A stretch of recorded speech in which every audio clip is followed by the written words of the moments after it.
Unaweza pata kwa soko fulani kuna mama mboga very strong, lakini hana uwezo wa kusimama. Kuna Wakenya wanataka mabadiliko, lakini sababu mmoja wao ambao wanamuamini mwenye sauti hawezi kuwa nafasi ya kusimama, sababu hana uwezo wa kutengeneza t-shirt, hana uwezo ya kukampeni, hana uwezo ya chama, hana uwezo ya kulipia fee ile nomination ndio kuwa MCA ama MP. National Economic Development Party of Kenya ni chama ya kukomboa wa Kenya.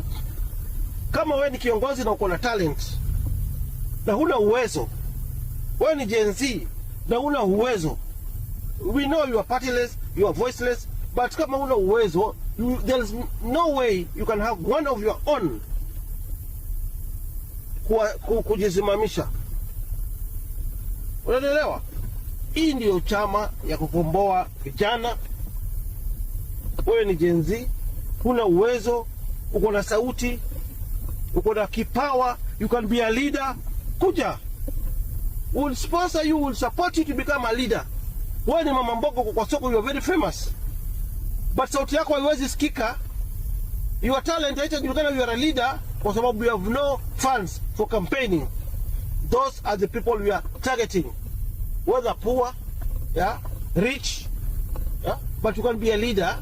But because of dhuluma za kidemokrasia, dhuluma za kisiasa, hadi sababu watu fulani, family fulani, you must become a leader. You must become an MCA, MP, senator, women rep, governor. Hey, shame on you.